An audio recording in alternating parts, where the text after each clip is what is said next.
Welcome to the Gentleman Project Podcast. I'm your host, Kirk Chugg. And I'm Corey Moore. In this podcast, you will hear from some of the world's most dynamic people, providing you as a listener weekly access, lessons learned, and key principles about how to be a better father. Welcome to the Gentleman Project Podcast. Please like and subscribe wherever you get your podcasts. Today we're going to hear from Ryan Moss. Ryan is the CEO of Little Giant Ladders, and this is such a fantastic interview, Kirk. He was such a fun guy to listen to, loves to talk about his kids, and one of the takeaways that I want you to listen for in this episode is the relationship that he built with his kids when they were small, so that when big things happened in their lives and they were adults, they felt like they could come to Ryan as a resource and as a dad. So listen for some of these wonderful things that he talks about. Enjoy the episode today, and we'll see you on the other side.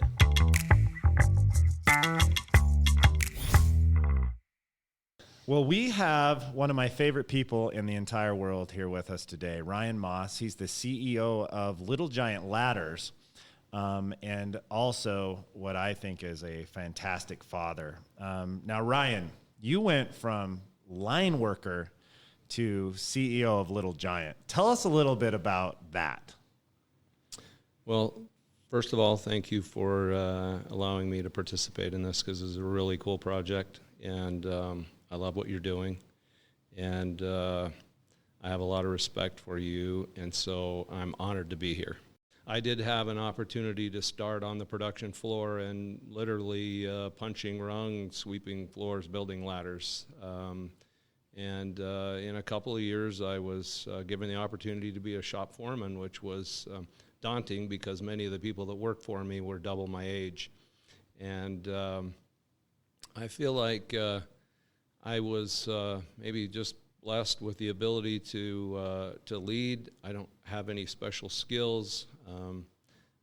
My kids often ask me what my secret to success is, and I tell them that I took third grade twice, which is true, and so they have no chance of catching me because they can't go back. But anyway, I had just a number of opportunities to be able to move up in the company, and today I feel like it's almost an unfair advantage to have started where I did, because I understand all aspects of the business from the back to the front.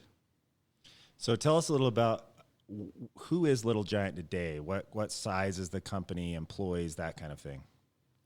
So we're a private company, and so from a size perspective, I won't get into dollars, but we're a pretty decent-sized company. We're the third largest U.S. ladder manufacturer, very, very close to eclipsing number 2. We're growing. We've been growing about, for a 48-year-old company, we've been growing at a clip of 20% each year, and so we feel like we've been very blessed that way. Domestically, we have about 350 employees.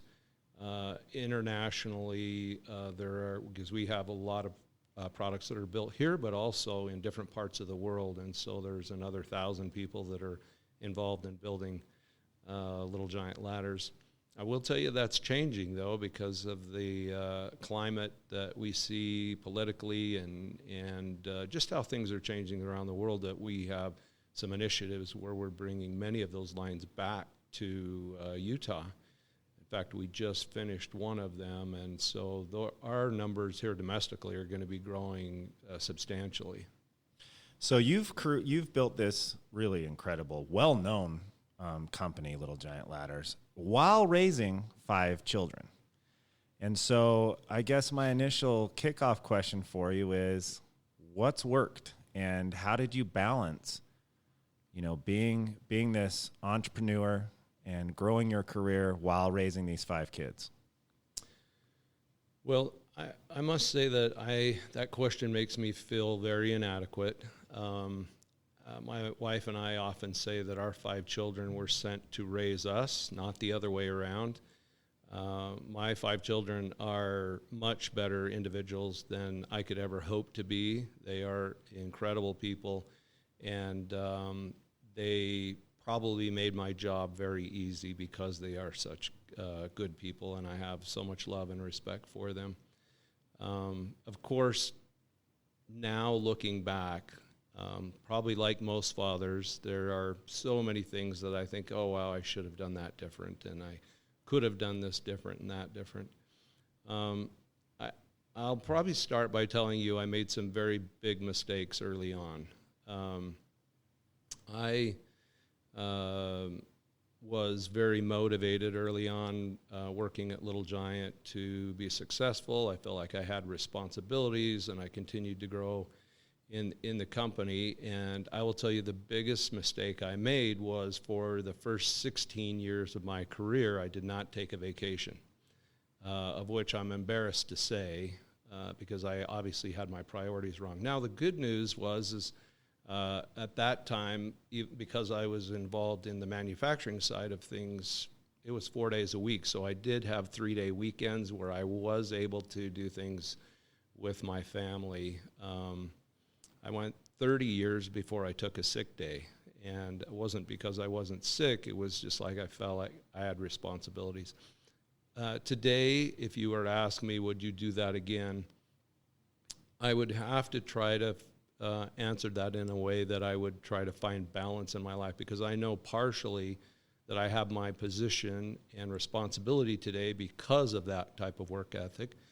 But at the same time, it can't be the most important thing and the most driving force in my life. So if you'd ask, well, how would you do that different? I would find a way, and I'm not exactly sure what that is today, but I would find a way to create more balance. In time, after I was in the business for quite some time, I have been able to do things to where I could find more balance there. And so, like I say, I was blessed to have some great children, and some of them were involved in sports, and I did what I could to go to their sports or piano recitals or, one of the great things that, and my wife probably could sum this up so much better, is the years that we had a family boat, which was fantastic as our kids were teenagers and then moved out of the house, was she loved it because we could have them all in one place at one time. We knew they were where they were, and we were having a great time together. And we look back on those moments and those times where we took advantage to do things like that. The trips that we did take and things that we did together are cherished moments today. My children are all grown. They're all married, and they all have children now. And so we're proud grandparents of 9 grandchildren. We have 7 grandsons and 2 granddaughters, and that's a whole nother fun stage of life. People joke that if they knew how fun grandkids were, that they would skip having children and just go straight to it. And I can kind of attest to that, but I truly did love having children. It's interesting, my wife told me that if she knew my initial thoughts, she would have never married me. And I said, okay, what do you mean? And she said, well, you remember when you told me later, after we were married, that you never wanted to have kids? I explained to her, I said it was because I was one of 8 children, and I felt that I was the second oldest, and I felt like I'd already raised kids. I had already changed enough diapers and did enough babysitting in my growing up years that I thought, this is nothing that I want. And of course, as we had children, it was brought the greatest joy in our lives. And so it's I feel bad for parents that say, oh, my teenagers, because I truly loved the teenage years. So many laughs, so many just times that we joked around. And the Moss family, we always kind of are quoting movie lines. I don't know. I know some families don't get it. We always quote the ridiculous movie lines. And that still happens when I see my kids. It's a Dumb and Dumber line or whatever it is, and I don't know why it is. We we just enjoy kind of doing these silly quotes. And we've had a lot of fun in a lot of different ways, but I truly enjoyed the teenage years. Not as much when they were really young, kind of like, well, what do you do with this this little infant? But not that I didn't have joy with them, but I just loved it when they started getting personality, and to me it became so rewarding and so fulfilling, and I loved having teenagers in the home. I actually missed that part of it the most. Was having teenagers, because of them, their friends, their quest for life, the things that they wanted to learn, and just watch them become themselves. Brian, as you look back at your career and you say, for 16 years you didn't take a vacation, has that ever changed the policies that you feel are important in the company that you now run? Have you implemented anything to help those employees in your company to prioritize some of those things that maybe you feel like you've had a chance to learn that lesson? Absolutely. I mean, I, for one, really encourage people to use their vacation. We do not, we used to have a policy where people could just cash it out, and have since learned that is really, vacations are really, really important for many reasons. One, we need to recharge ourselves. We need to get away. I actually find that I have some of my best ideas when I'm away from work because I'm not in the mix of work. But I know that's not your question. I think the signal to people that, yes, you are important, but you're important because you have balance in your life is a really healthy one in the company. And so we don't allow people to accrue. We used to allow them to accrue vacation for years and years and years. And we don't allow that anymore. They have to use it every year. They need to use that vacation up and spend time with their families, or go places, do things, and we feel like that they're more productive, more happy because of that. And so, yeah, it's definitely one of those things that is encouraged now. If people want time off, we encourage them to go and use it and to be with their families. That's a great policy. If you were to ask your children, what are the things that Ryan Moss taught them? What would they say, do you think? And then the second question to that is, how did you teach them those things?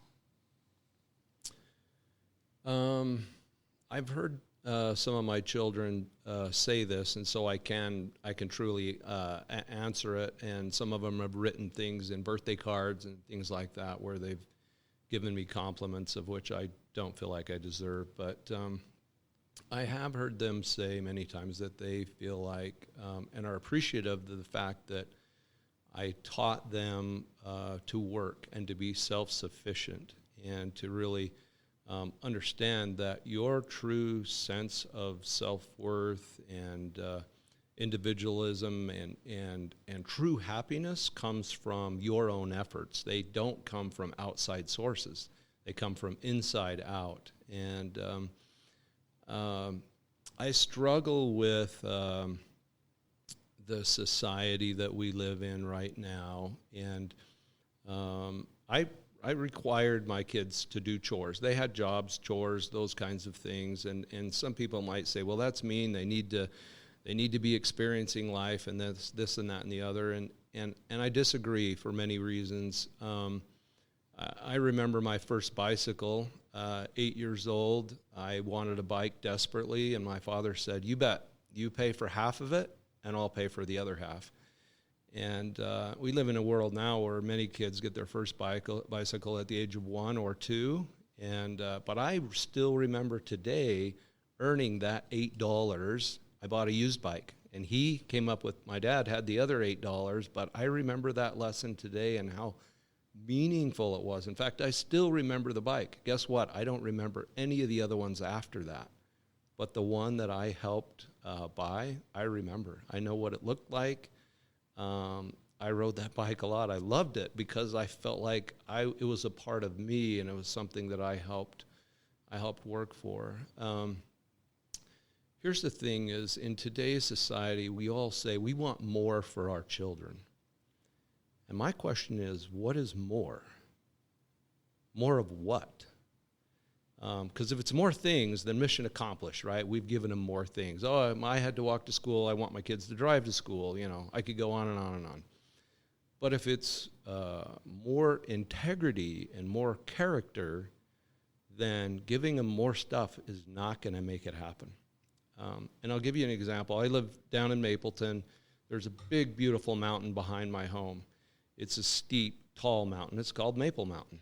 I've climbed it before, and it takes the better part of a day to do it if you're going to go up the face. You can go up around the back on a trail in about 3 hours, but if you go up the face, it is hard.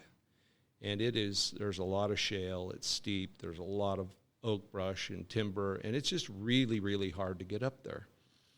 But when you get up there and you look out at the view, the valley is unbelievable, and the experience of getting there is what you remember, is how hard it was.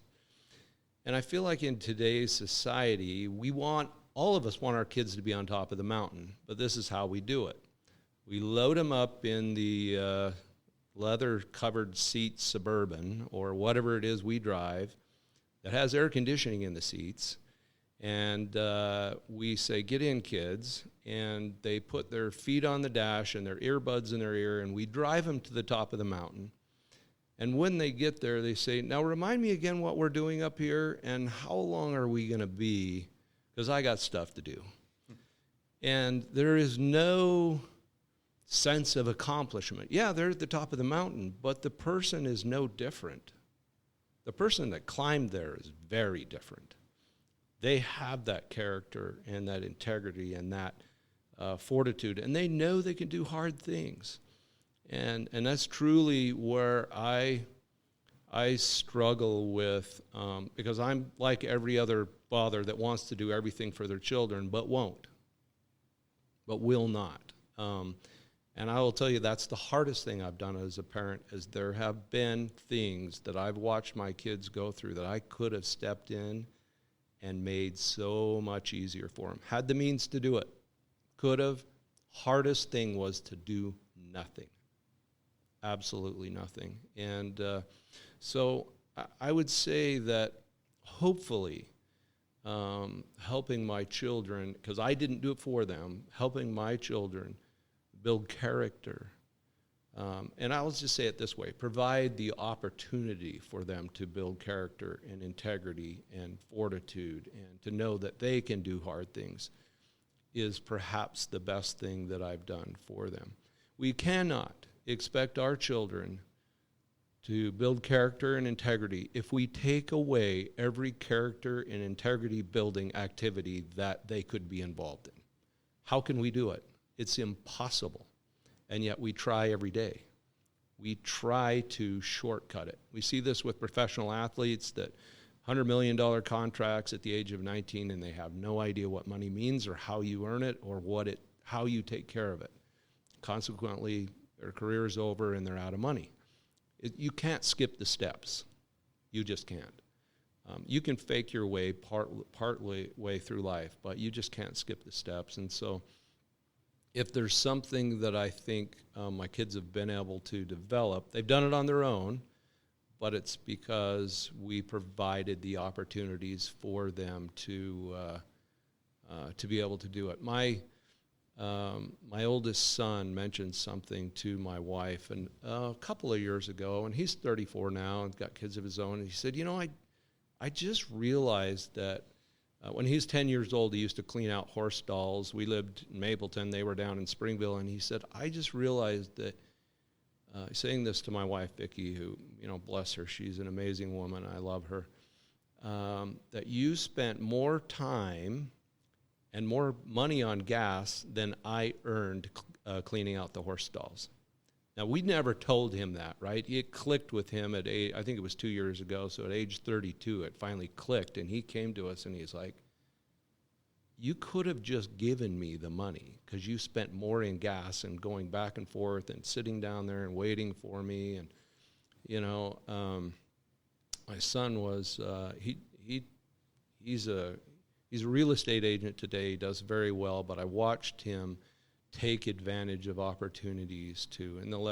When he was in the 11th grade, he had a business, and he had kids working for him mowing lawns while he was playing football, right? He learned how to become a young businessman, but it was through the opportunities that, he had his first job at age 10 cleaning horse stalls, and then he decided he wanted to mow lawns, and then he wanted to decide to do Christmas lights and other things, and he was very successful, and he had almost $30,000 in the bank before he went on his mission. It was because he saw that he could do things, and he had opportunities. And the other two of my children that went on missions were similar cases where they had far more in the bank than they needed to go on missions, because they recognized that they could do things, and they felt so much pride in their ability to do for themselves. I think we could have done all that for them, and yet that which you do for one that they can and should do for themselves, you take from them. And so hopefully, and that's probably a long answer to what you're looking for, Corey, but hopefully that is the thing. If I can expand a little bit, I got the same thing from my parents, maybe in a different way. Fourth grade, we lived in Bismarck, North Dakota. We lived in town, and this was wonderful because prior to that, we had lived in Idaho, and we had this little farm, and I was milking cows in the third grade. I would never let a third grader close to a cow, by the way, but I think back now, and I was like, yeah, I milked cows in the third grade. I had a Shetland pony of which I delivered newspapers on every day, third grade. Well, we moved to North Dakota. My father was in insurance, and he moved us there to open a new territory, and we lived in town, and I thought this was the greatest thing ever because it was, we were building ramps and jumping our bikes and playing basketball and doing all this fun stuff. And a year into that, my father said, this is no way to raise a family. And so he sold that house, bought 80 acres, about 10 miles out of town, and we proceeded to get almost every animal on the planet. I'm not kidding. In fact, my father's name is Newell, and we used to joke that it was Newell's Ark because we had sheep and goats and pigs and llamas and buffaloes and cows and horses and guinea fowl and peacocks. I could go on for an hour telling you all the animals that I had to take care of. And winters in North Dakota are miserable. In the snow, and the wind would blow so hard that it would pack the snow, and animals could walk over the fences, and so you'd have to put more fences on top of fences. And I think about these winters. There are many times I was doing chores in 50 to 70 below zero weather in the morning before school. And at the time, I didn't love it, but I look back today and I was like, man, I'm so lucky that I was able to do that, to learn how to do things like that. And, we had a garden the size of Texas and all that stuff. And my parents were just realizing that, yeah, we could be fine, riding bikes and playing with friends or whatever, or we could learn skills that would help, propel us into the future. And, so I feel like I've been blessed because I learned so many things from my parents on how to work hard, how to be creative and accomplish things. They didn't always say how to do it. There's like, we need this done, and you figure out how to do certain things. And I remember building a shed with my dad, and it was like, we had money, but he was like, no, we're going to pull all these nails out of these old boards, and we're going to straighten the nails and reuse them. And I'm like, this is the dumbest thing ever. It's taking so much time. But I look back, and I'm like, that was such a huge lesson. You can do more with less. And, of course, we would have saved a ton of time by just buying nails. And we could have. But there was some wonderful lessons in those things. And so I credit my mother and father. My father's passed now in the last 5 years, but to seeing that those same types of things is that really, what can you give your kids but the opportunity to become more than you are? I think that's what we all want for our kids, right? Ryan, what would be your favorite memory of fatherhood? And you can take a minute to think about this before you answer, but if you were to bookmark a defining moment in your life as a father, the journey that you're still on, and now you just have grandkids with grown kids, if you were to bookmark one thing in the past that you said, that was a defining moment in the way I see fatherhood, can you share that moment with us? I think I can, but probably without detail. But I've had a few opportunities that where my children have come to me and genuinely wanted advice. Now, one of the things I have learned, probably far too late in life, is that I'm free to give advice, but most people don't want it. And in fact, the older I get, the more I appreciate the fact that sharing thoughts and opinions with people that don't want it is really falling on deaf ears. And so when people genuinely ask questions, that is the time. When the student is prepared, the teacher shall appear. And so I've had a few situations where my children have come to me in a private moment, one-on-one, and asked me genuinely heartfelt for some advice on certain situations. And I would say that has been perhaps the most rewarding, is because I knew they truly wanted my advice. They truly wanted to hear from me. Because as parents, we're free to, yeah, you should do this and this and this, and that's probably not the right way to do it, because everybody's so individual, and how do we know if they really should do something or shouldn't? They need to find out. But in these cases, and I will always remember them, they were special. They were really special, where somebody came to me, sought me out of everyone on earth, and said, here's what I'm facing. What do you think? And to me, that's fatherhood at its finest. What an opportunity to listen, truly listen, and then to say, here's how I feel. This is what I think. In the end, you need to make the decision for yourself, but this is what my experience would tell me, or things that I've been through, and maybe a similar situation, or maybe how I would handle it. But also be, supportive of whatever you would, whatever you'd do in this case. And so I'd love to share you. Those are so personal. I won't share what those experiences are, but just powerful, and I would say for me, defining moments of fatherhood. So I think it's so cool that your kids did come to you. I think most parents would pray that they did come to them, right? So a follow-up question to that I would have is, what do you think allowed for that? Why did your kids come to you instead of going to a friend, instead of going to someone else? Is there anything, do you have any whys behind in your mind of why did your kids choose you in those moments? Because I think most parents would hope for that. They would pray for that.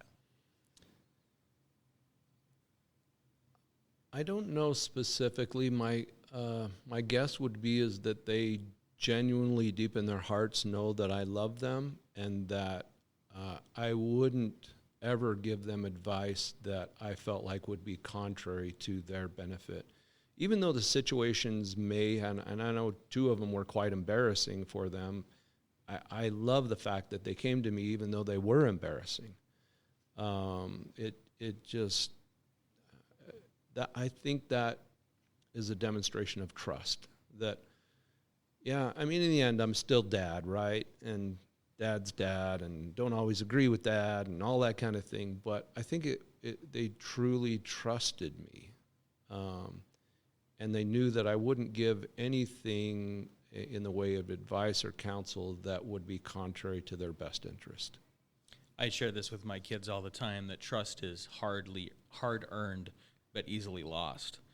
And that trust that they had with you as adults or teenagers to come to you and say, Dad, what do you think? That's a long time coming. That's a lot of hard work. And probably the reason why that is such a powerful experience for you is it was a culmination of all of those small experiences where they gained trust in you as their dad. So recognize, I think, that was not just a one-off thing that they say, hey, who should I go ask? I think I'll probably go ask Dad this time. There was probably not a question in their mind because of their experiences with you growing up that they could trust you. And that trust was earned over a course of years and years of being a good dad. So, Ryan, now that your kids are a little older, you have grandkids now. This is one of Kirk's favorite questions I'm going to steal from him. How are you connecting now with your kids or your grandkids? What kind of things do you do? You know, you used to boat and watch movies, and maybe you do those things still as a family. What kind of things do you do to have some of that one-on-one time or some of that family time? What do you do now to connect?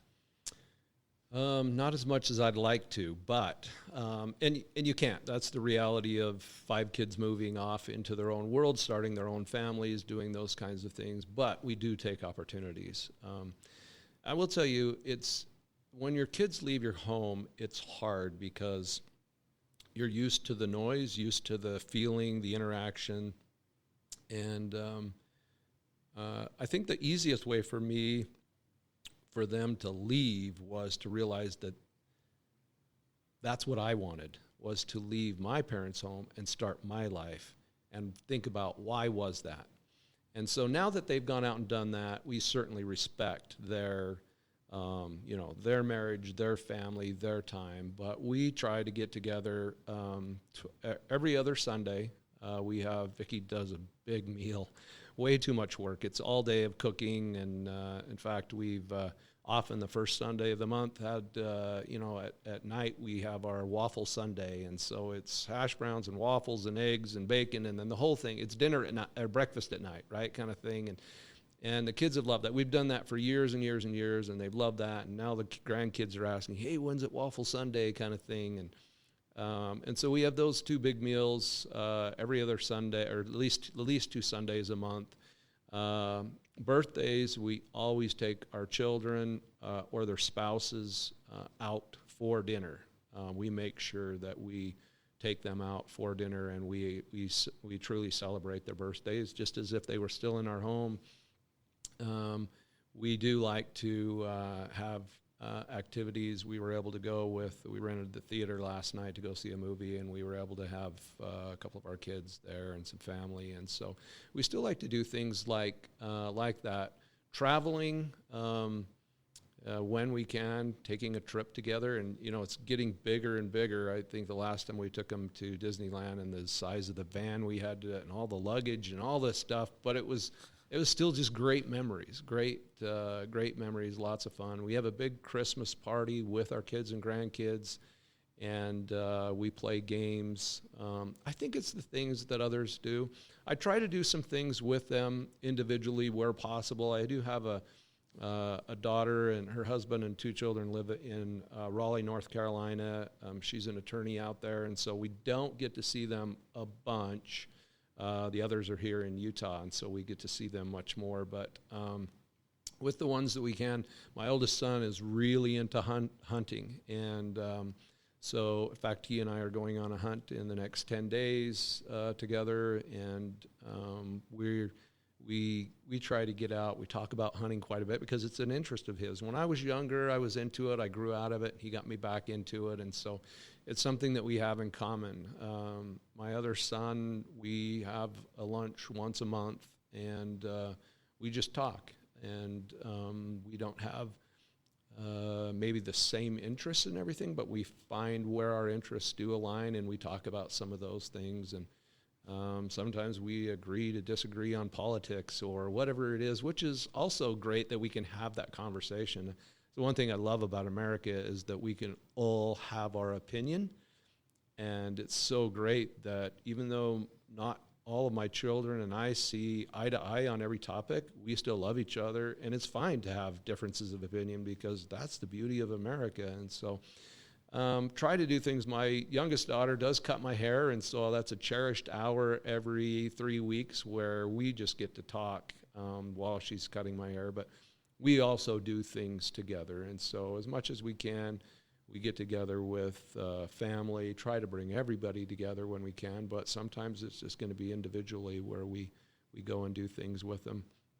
Definitely texting quite often where possible, and I think it's one of the blessings and the curses of the world is an iPhone, right? Is because it's there all the time, but also the fact that that you could shoot a quick text or how you doing, or things like that. And so I think it's the things that other people do. I do feel like you need to try to make that a priority, otherwise life just gets in the way. You guys know this. You have busy jobs, and outside of that, I know you have probably responsibilities with your church and other things, and I share that same thing. And so trying to balance all of that, I often feel like I'm not doing a good enough job, and I still feel guilt for it because you try to fit everything in. So I think it's little moments, really little moments. Sometimes it's a laugh, sometimes it's a phone call, a meme. There's a bunch of those out there that everybody can just smile, or even pulling out old pictures and sending a picture of the child. We do that quite often. They're usually the funny ones, and they're like, "Where did you find that?" But anyway, those kinds of things can be fun. Just keeping interaction, really. That's awesome. And that's a really good idea. And I think to summarize that is you have to create some type of structure and tradition, especially when the kids are no longer living at the house. You've got to have some type of tradition that keeps you connected. I think looking back now and understanding more today, it's really important for dads and moms included to understand that even though all of your children are raised in the same house, they are all very, very different. How they think, how they deal with problems or stress and emotion, and that we need to recognize them as individuals, and that they don't all need the same thing. Some need more than others. And oftentimes we try to, Christmas time, make sure everybody has the exact same number of packages or whatever, right? You always try to do things in fairness, but I think it's really more about what do they need. For some, it might just be, hey, they need to, if they're younger children, they just need a book read at night and they're good, but they're really fine to play with their friends, and they could care less if you're home or not, right? But another one might want to play with you all the time, or might want your attention all the time, and need that for whatever reason because they are so different. And I think it's so important to just recognize them as individuals. I look at our 5 children, and they are wonderful children, but they are all very, very different, and they needed me in different ways. And so I think if I were to give advice or to go back and do it again myself, I would really hone in on those different ways that I could help each one of them versus trying to be just dad to all of them. I do feel like that would have helped me to be a better father. And I think I'm a slow learner. I'm slowly still finding that out as they're out of the house for, they've all been out for at least 5 years now. In fact, my 3 daughters, get this, they were all married in a 9-week period. So, yeah, it was, we went into wedding mode and we did not come out. It was unreal. So we went from, our 2 sons had already been married prior to that, but all 3 of them, for whatever freak of nature happened, 9-week period, we went to an empty nester, really quick. But for me, and I'm learning this more and more, is they still are so individual. They still like things so much differently that I need to keep reminding myself I don't need to do the same thing with all 5 of them, because they are all 5 different, and they want different things from me as an empty nester father, just like they really needed from me as children in my home.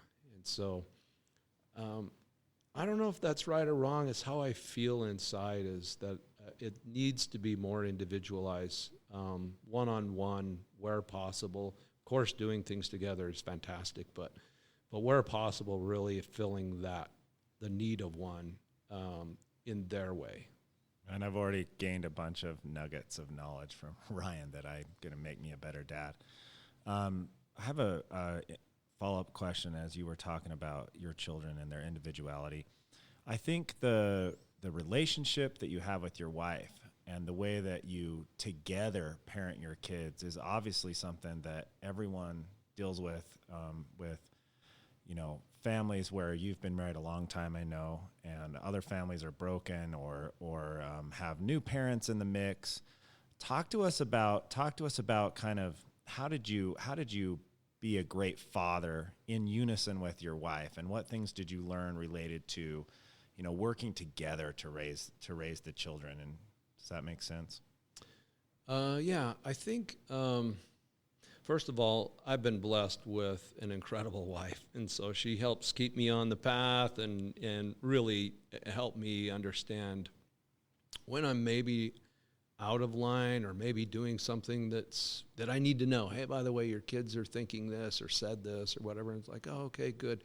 And she's good to share that with me, rather than hold that back, because that helps me. But fortunately, we've had a relationship where I don't remember fighting with her.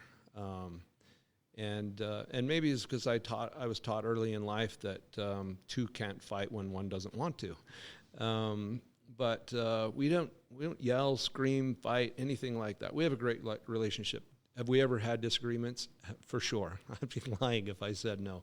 But I think my wife's mother gave her advice before she got married, because my wife had this massive list of all the things she wanted in a husband. I'm proud to say that I turned out to be the guy, but I don't know that I was all the things on that list, but I've seen it, or I did back when we were dating.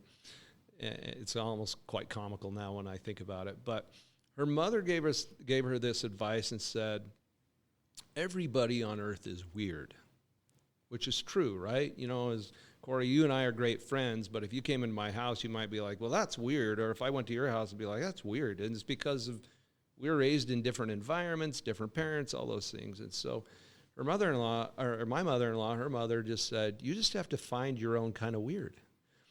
And I think Vicki and I are probably just weird enough that we found each other, and it's like, great, we found our own kind of weird. And so we think alike as parents. We think alike in how our children were to be raised, and whether they should have responsibilities, whether they should try to earn their money. Like, we wanted them to to have a good grade point average to get a driver's license, those kinds of things. And so we weren't in disagreement on those kinds of things. And so I think it really helped us, because we found each other's weird, and it's like, great, we're a match made in heaven, I guess. And so I think that just helped us. I know not everybody has that same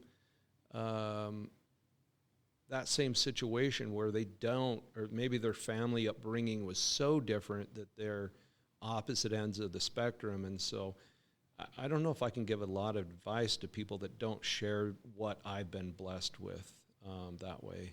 I love the finding your own sort of weird. That's a great way to put it. I think if all parents could find that, I feel like I found that with my wife for sure, right? We're our own sort of weird, and I like that analogy a lot. Well, Brian, we have been blessed today to listen to your stories and your advice, and just can't thank you enough for your willingness to come in to the studio today and be a part of the podcast. We hope that the people that are listening can really take something away from what you've said. I know I've got a list in my head of things that I want to do better and be a better father. So thank you. This has really been my privilege. I do want to close by saying I'm an expert at nothing. And I mean that. I'm a husband, father, breadwinner, a person who every day is trying to hopefully be a little bit better, but I really am an expert at nothing. I have my ups and downs and trials and struggles, and hopefully the only thing I can do is just, take one more step up as I learn and grow. And so maybe some of what I've had to say today is helpful, but some of it may be counter to what others need. And so I would just encourage everybody to really find what works for them and to listen to a lot of people, all your podcasts, so that they can find balance in all people, because I know that's how I learn, is from other people and their successes and failures. And quite honestly, I think as a people, we learn more from our failures than we do our successes. Yeah, I agree. And we're not a podcast that puts people up on pedestals and makes them some type of hero as fathers. We always ask, what would you do differently? What would you go back and change? What are you doing right now that's not working? Those Sure. types of things. So because we are all on that same journey, nobody's perfect. It's a process, not an event, to become a good dad. So thank you again for your time and coming into the studio today. We can't say thanks enough. Thank you. Thanks, Ryan.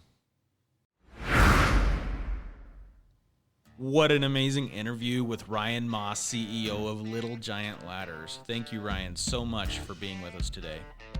One of my favorite takeaways is how Ryan inspired his kids to be self-reliant. It made me want to go home and do things a little different with my kids. Thank you so much for your time, Ryan. Please like and subscribe to the Gentleman Project podcast wherever you get your podcasts.